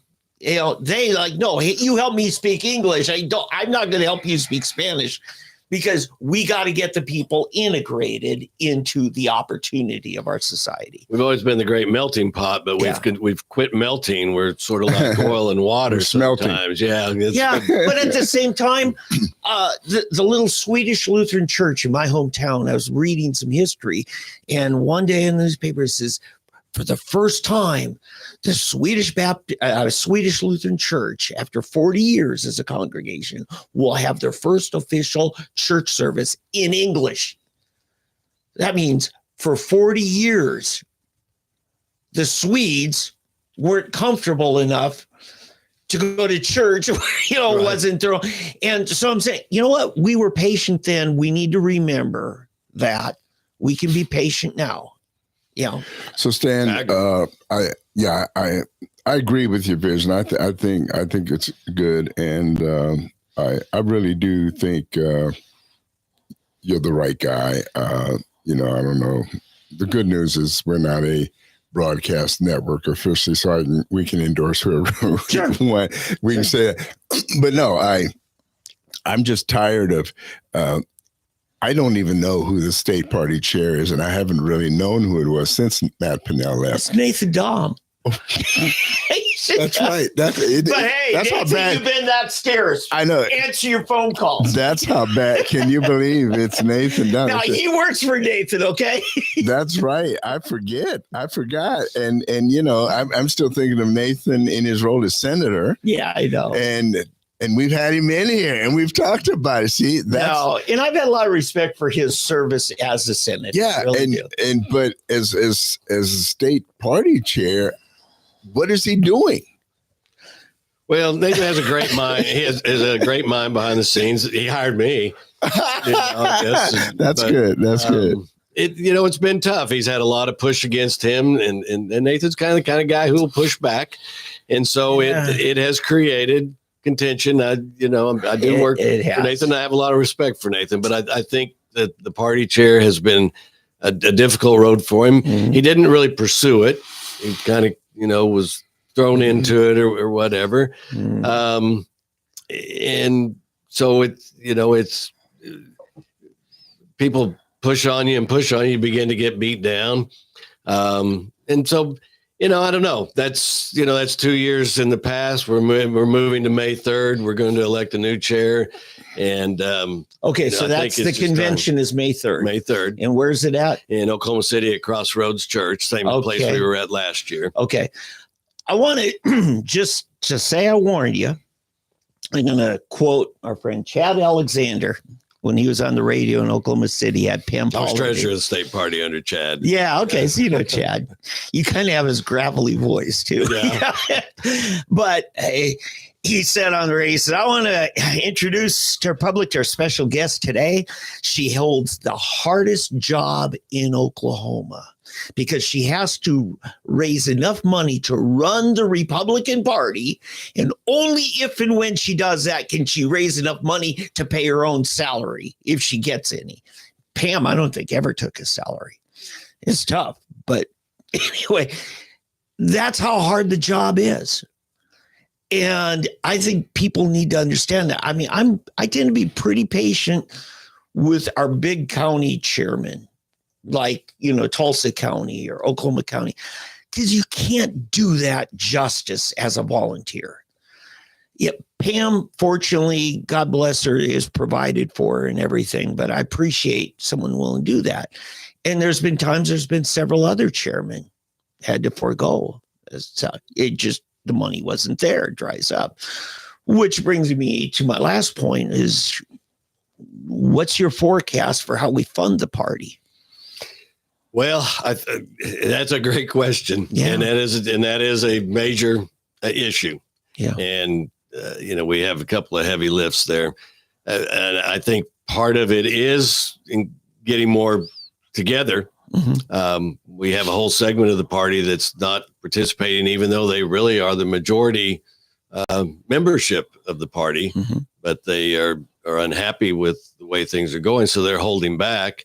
And so I think that when people see people at the table, see what's going on, the transparency. I mean, I will open the books. As I mentioned earlier, I've had over 40 audits of my books. I'm very proud of my financial statements, very proud of my audits. I was accused recently in a private meeting that I was fired from my job and money was missing. The county treasurer can't be fired. They are the elected official. Nobody has ever accused me of taking any money. There's no evidence of that. And there is clear evidence against it by over 40 audits. Yeah. But so I'm very used to providing my books open, having them published in the newspaper. Yeah. And so I will open these books to the budget committee. Mm-hmm. I want to work with the apparatus of the party. Mm-hmm. You have the budget. For one thing, the chairman, I learned in politics, it's use words like we and whatnot, just in case you need to blame somebody else, I guess, but to share that load. And so I don't want to make every decision. The budget committee is there for a reason. And they approve the budgets, mm-hmm. and they got a right to see the books and see that the money is being spent on those items in that fashion properly, and to provide counsel and direction. And then we take those down to the state committee and get approval on certain, special projects or those kind of things.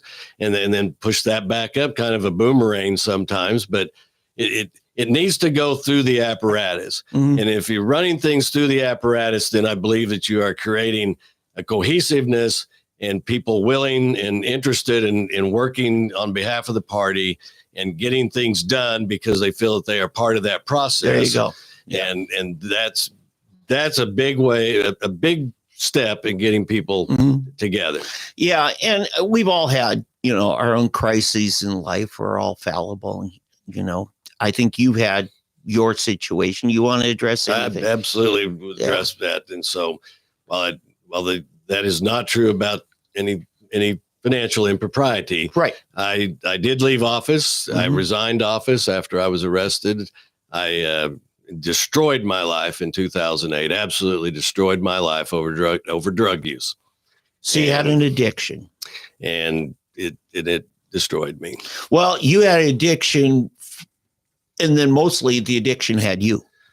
It was just a terrible time. I became pretty arrogant in office. There's a certain amount of prestige or whatever comes with any office, I suppose. And I make no excuses, and I would never allow anybody to call it a mistake. Mm-hmm. It was willful, and I knew that I was doing wrong, and I just went down this path until I just bottomed out. And the night that I was arrested and I sat in jail, it's like you talk about instant clarity. Yeah. and I could see those forks in the road. Yeah. And I always took the wrong one. And then, I feel that God wasn't done with me.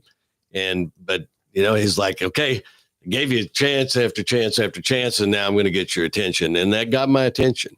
And then I spent a year in rehab, the Howe Foundation here in Tulsa. I don't know if you're familiar with the Howe or the Nazi work camp. Well, you might have come pick up stuff from my house. It's very possible, although I was fortunate. I worked mostly in the dispatch office. So I worked 170 months on the night shift and the detox.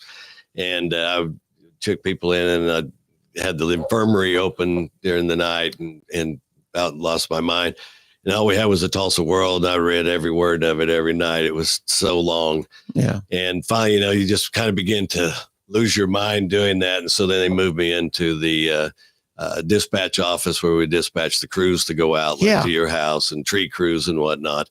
And so I was there about a year, and that gave me a lot of time to think and evaluate my life and what I was doing. We had 2 meetings a week. They were basically like AA and NA meetings. Yes. And they would always call on guys to speak. And most of them did not want to speak. There were a lot of head bobbing and whatnot those nights after the main speaker would end, and they called them burning desires. And so they loved me. Yeah. Because Stan's he's a closer. Calling Stan, he'll close the meeting.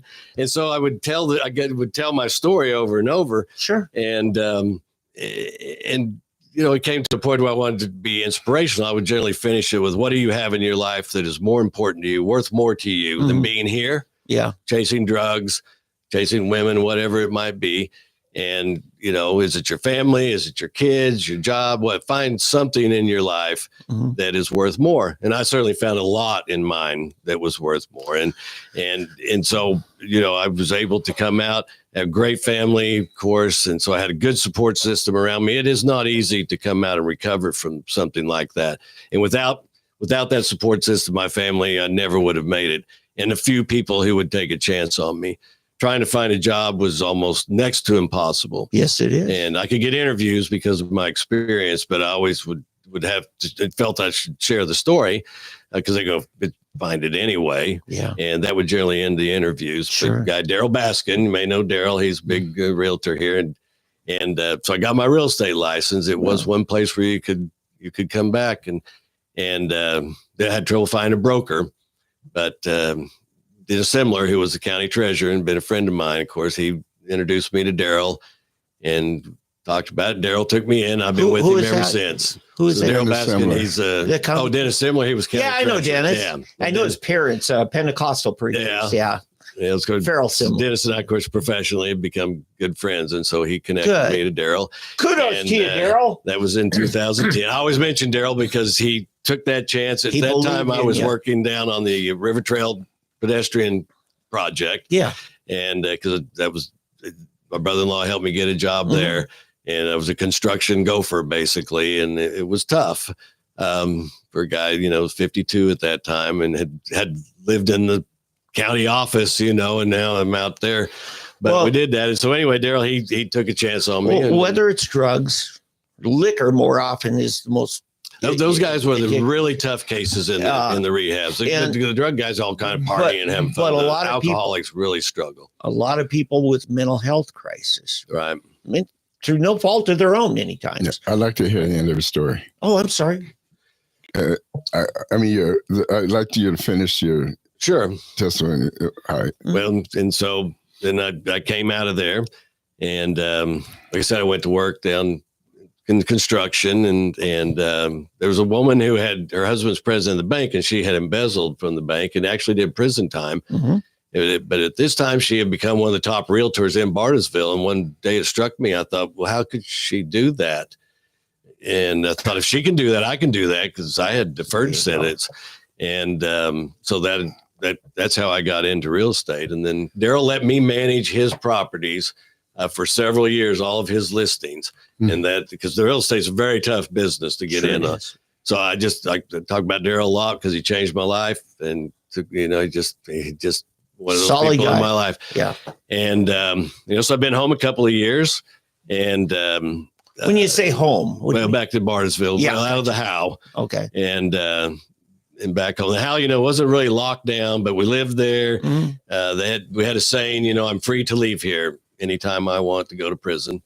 How long ago was that? So 2008, most of the whole year of 2008, I spent in the Howe and then came home on Christmas Eve, 2008. Okay. And so I got my license 2010. I was coming to Tulsa to meet a real estate client. It was very early. One of the first clients I had. My late wife was in town, had come up here. Her dad had broken his hip and she'd spent the night at St. John's with him. Passed her on the way to Bartlesville. We talked on the phone for a little bit till I got to my meeting. And then I went and showed some houses and came out and I had voicemail on my phone, figured somebody else was hoping another client or something. It was the highway patrol. And I called the highway patrol and they told me that she had been killed in a car accident just outside of Bartlesville. Yes. So that was that made another change. I'd already had this profound experience, and that was incredibly profound experience. And, my kids, they were older, 19 to 29, but it was devastating. Sure. And so we just pulled together, and I kind of became mom and dad, and we just went through it. Yeah. And so then a few years later, I had a real estate deal, and there was this agent on the other side, and she and I met, and so we had some more business to do. So we went to lunch, and turned into a 2-hour lunch. And I always tell her, after the first hour, halfway through it, I decided I was going to marry her. It took her a little longer, but at any rate, one night I took her to dinner, and I said, I need to tell you something. And so I went through this whole story with her, and I said, so what do you think? And she said, I already knew. I Googled you. I just wanted to see if you'd tell me. Oh. And so honesty is the best policy. So, of course, she's sitting in the next room. That's Jennifer. Smart woman. Yeah. And I've applied a lot of things that I learned from my failures in the first one, and to this marriage and to my life. And Jennifer and I, we do this together. As you know, she's very much political animal as well. And God has just blessed us with this opportunity. Sounds like you're a twice blessed man. I am so fortunate and so undeserving of it, but I have worked hard to change it. And hey, humility is a more rare virtue than it should be. I needed humility, and that. But it's a power, it's a strength.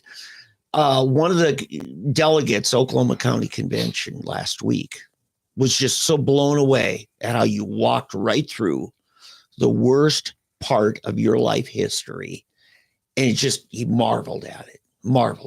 So I appreciate that. Because humility is far more rare than it should be. And, it won't let you down.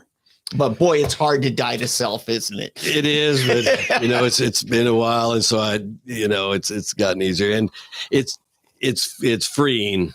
Yes. And when I talk about those forks in the road too, it became so clear as to how easy life is if you do it the right way, and how difficult I'd made life, not just for me, but for everyone around me, and failed so many people, my family first and foremost. But those people that worked for me, they worked for me for years, and they made me look really good because they were really good, and they were so loyal to me, and I'd let them down.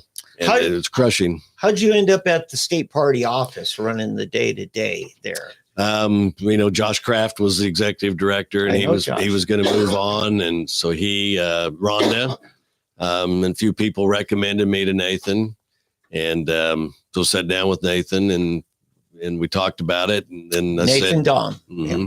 And then I said, I need to share this with you. And he goes, what, your past? And I said, yeah. And he goes, I know. Mm-hmm. And so he's another one, kind of like Daryl, who was willing to. I wanted you to say that because Nathan should be. Well, absolutely. He gave me this opportunity, and a huge opportunity. And for somebody that just really is immersed in this, loves this, politics is great. The governing is what it's all about. Sometimes that gets lost, we campaign, we get all hung up on the politics, and that's kind of fun. But the main purpose is the governance. And so, having the opportunity to be back in the arena. I mean, I missed it so much. I loved being the county treasurer and being in the political arena. Sure. And so putting me back into that, taking a chance on me, giving me the latitude that he has and the belief in me. So I think an awful lot of him. I think that there are changes that we need to make to the party and whatnot. But Nathan, is a guy high on my list. There's a lot of people there on each side of this thing that I think very highly of. Yeah. And by the way, I do want to do good work. I do want to say fundraising is the biggest. I kind of avoided that. I didn't do that on purpose. No, that's okay. The only thing I'd give you advice on, something I saw Matt Pinnell do, is he diversified.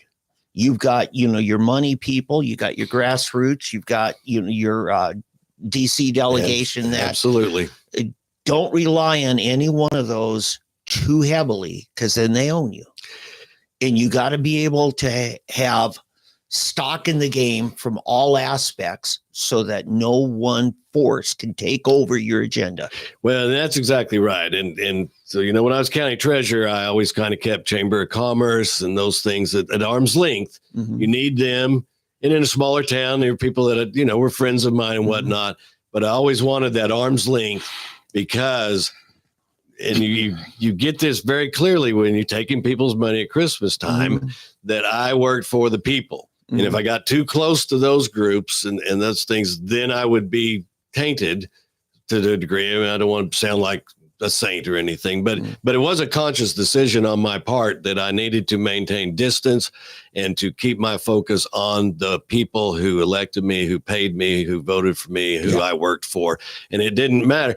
Obviously, I wasn't checking anybody's voter ID when they came in to talk about their taxes or anything like that. So we the people, I know that's a phrase gets used a lot. We the people are all the people. It's all the people. But we need the money people just as much as we need the door knockers. So all of them. It's about your diversification is a spot on point that you've got to get the right people in the right places, go to people's strength. We did that in the office. And what are people strong at and what is the best thing? And then work that all as it's organizational management. Thank you. And it's something I believe that I'm very good at. And I'm very good at the money. I've been a chief financial officer for years. So the fundraising, is tough. And we have got to raise money. It costs us, something over $200,000 a year just to run basic operations. I'll bet you'll find some good finance people who'll take that on. I've got a few things in mind there. Yeah. Well, it just delegating. Matt Pinnell had his ad hoc committees and had plenty of them. It gave a lot of people a chance to take on issues so it didn't all fall on him. And I think people want that opportunity. And I think if we're excluding one group or the other group, if we're not particularly tapping into the grassroots, losing the opportunity for volunteers. They'll let you know if you they're the dominant force. They are. And so, we're short on volunteers right now. Yeah, but they have to respect the money people who don't always have time to show up, but they'll cut a check. Right. That'll cover the materials and signs that the door knockers are handing out.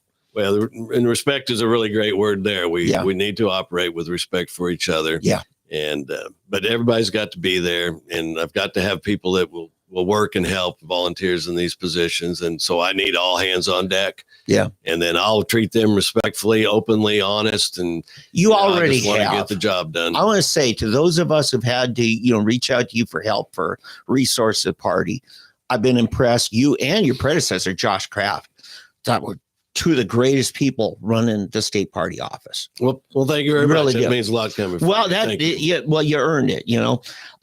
If Eddie's done that, I want you to sign off here for those who you didn't get to see at a county convention or a activist meeting group, and that.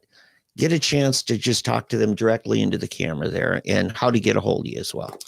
Well, so my phone number is 918-397-5564. If you don't get me, leave a voicemail, because I get a lot of calls of people wanting to sell me dead real estate leads. So if I don't know the number, I don't always answer, but I will return all voicemails. You can text me at that as well.